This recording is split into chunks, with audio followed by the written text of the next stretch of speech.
Chères auditrices, chers auditeurs, amoureux ou haters de l'innovation et de la technologie, soyez les bienvenus dans ce nouvel épisode de Focus by Hiatus, notre mini-format dédié à une actu ou un outil d'intelligence artificielle en particulier.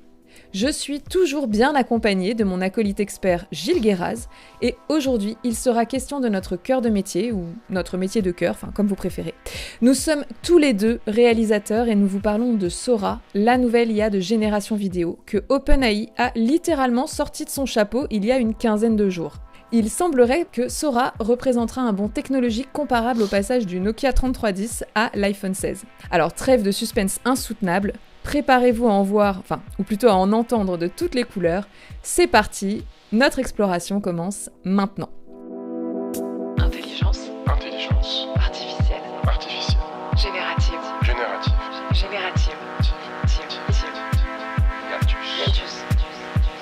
Hiatus. Alors mon cher Gilles, gros buzz médiatique autour de cette nouvelle IA de génération vidéo qui est apparue il y a quelques semaines et totalement par surprise, c'est bien ça ? Eh ben écoute, oui, ça a pris Internet par surprise et vers même le monde entier sans qu'on s'y attende. En tout cas, j'avais plus que ça dans mon feed X et dans mon feed LinkedIn. Bon après t'as un feed un peu particulier, hein. Alors moi j'ai un feed de geek d'IA, donc voilà forcément ça parle quand même d'IA à 90%. Parce que le mien il a pas bougé bizarrement. Ah ouais. Eh ben écoute, à ce moment-là il faut que je te donne quelques petits tuyaux pour que tu suives des gens qui parlent d'IA. Donc effectivement oui, Sora est arrivé à un moment où on avait la sensation d'un plateau sur les outils de génération de vidéos. Autant il y avait pas mal d'updates de la part de Runway, avec plus de contrôle dans l'animation des images, autant on avait toujours la problématique des générations difformes, du nombre d'itérations extrêmement important avant d'arriver ou d'échouer à obtenir un résultat convenable. Et puis avec cet entre-deux qui est à mi-chemin entre l'animation et puis la vidéo, avec des personnages qui se retrouvent totalement déformés. Est-ce que c'est quelque chose que tu as aussi remarqué, Laura ? Ah oui, j'ai eu cette chance grâce à toi, Gilles, puisque je faisais partie du jury donc du 48 heures IA France, le premier concours. Et donc, la totalité des films qui étaient présentés ont expérimenté cette déformation et cette problématique liée au hasard de la génération. Et c'est vrai que parfois, ça donnait des résultats assez incongrus. Oui, c'est le moins qu'on puisse dire. Donc l'arrivée de Sora s'est faite juste après une annonce de Google qui a annoncé Lumière, qui était un outil assez impressionnant jusqu'à l'arrivée de Sora 15 jours après. C'est quand même dingue cette rapidité d'obsolescence des outils d'IA générative. Et Lumière proposait de résoudre la problématique principale de Runway Gen 2, qui est la génération image par image, en proposant une génération par bloc de vidéo avec une cohérence largement supérieure.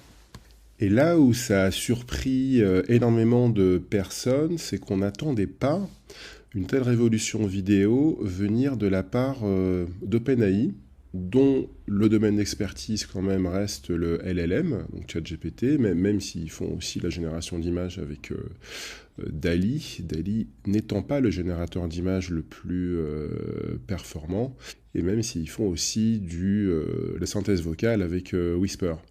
Et on ne savait pas qu'ils avaient ce niveau-là, qu'ils étaient aussi avancés que ça sur la génération de vidéos. Donc c'est aussi ça qui a fait couler beaucoup d'encre et qui a pris le monde entier par surprise. D'accord, mais alors du coup, qu'est-ce qui, si on est dans des considérations un petit peu plus techniques, comment est-ce que c'est devenu comme ça techniquement possible du jour au lendemain ? Qu'est-ce qui a fait qu'on puisse être surpris comme ça, qu'il n'y ait pas eu des step by step, tu vois, pour arriver à un truc si incroyable d'un coup ?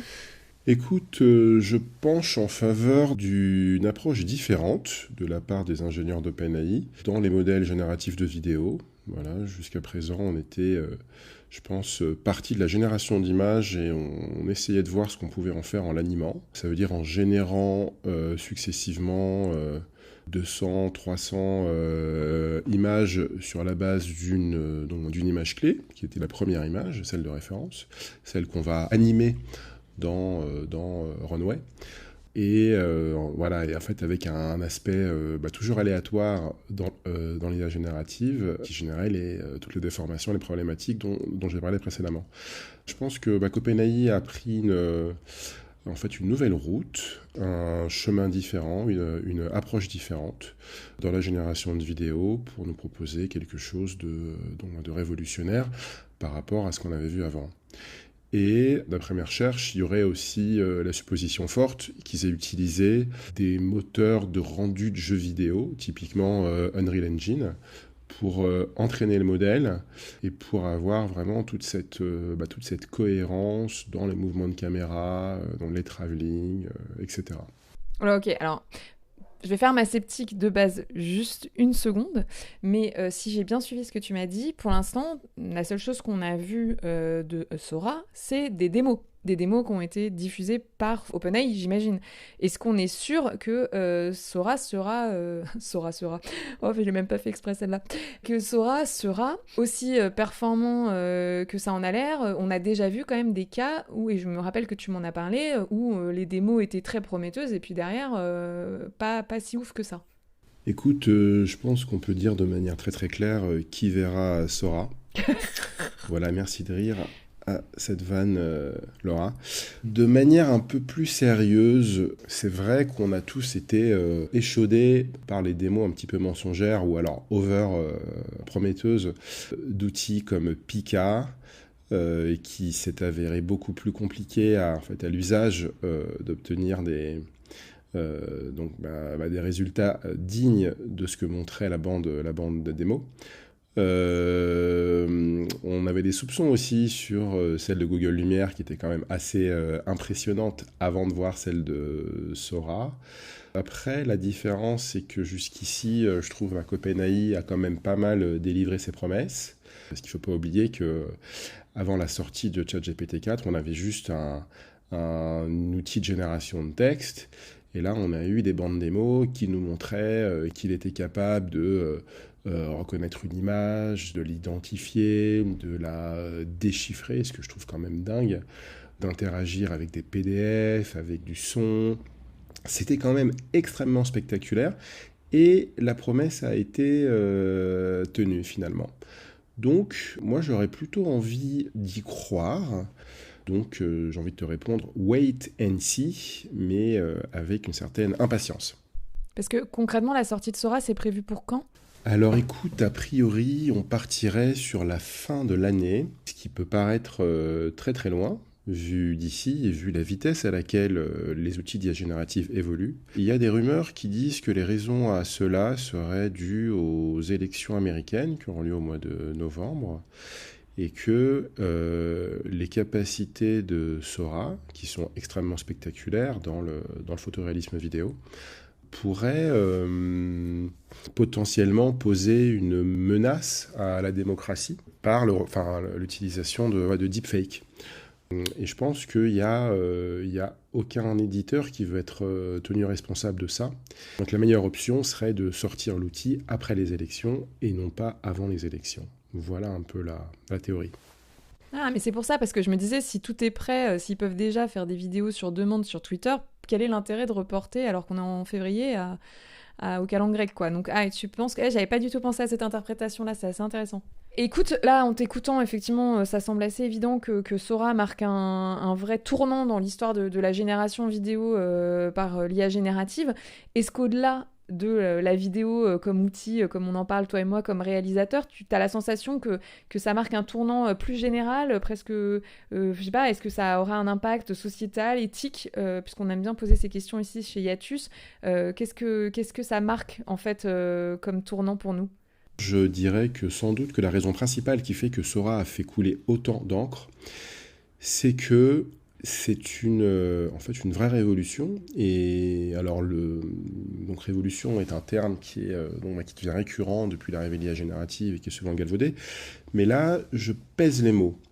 C'est une vraie révolution au sens où on a une nouvelle manière de générer des contenus vidéo qui soient réalistes. Ce que je veux dire par là, c'est qu'avant ça, Les outils qu'on avait, c'était des outils de prise de vue, enfin c'était des caméras, alors caméra pellicule, caméra numérique, appareil photo, et puis maintenant les smartphones, mais qui sont des outils de plus en plus perfectionnés et puis de plus en plus compacts, qui servent soit à saisir la réalité, ou alors à créer une nouvelle réalité, ça veut dire faire de la fiction, avec des décors et des personnages qui n'existent pas. Sora propose de changer de paradigme en mettant à disposition un outil qui va permettre de créer ce type de contenu d'une manière radicalement différente, qui va être juste de rédiger du texte et de faire des prompts. Oui, donc là, on est sur une vision qui ressemble à celle dont on a déjà parlé sur notamment Midjourney ou sur les outils de génération d'images, qui est que il va y avoir une adaptation, repenser les métiers, alors là, pour le coup, de la vidéo, au vu de cette innovation-là, quoi. En plus d'être une révolution technologique et un changement de paradigme absolu, ça pose énormément de questions sur l'avenir des métiers en lien avec la création d'images à l'heure actuelle.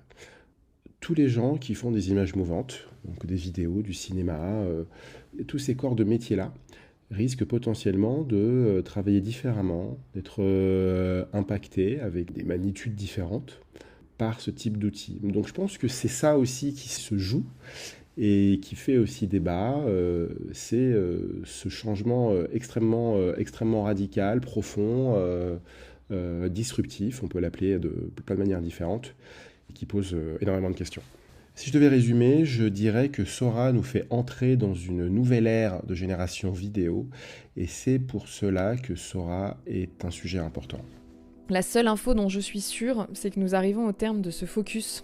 Plein de tristesse de nous quitter évidemment, mais aussi plein de curiosité et d'impatience grâce à tout ce que tu as pu nous partager sur cet outil. Alors vivement la fin d'année pour voir si Sora remplit bien toutes ses promesses. J'imagine que tu auras à cœur de nous en reparler à ce moment-là. Et d'ici là, toi et moi, on sait que moult surprises nous attendent dans ce monde si véloce et imprévisible de l'IA générative. Salut Gilles. Ciao Laura. Hiatus.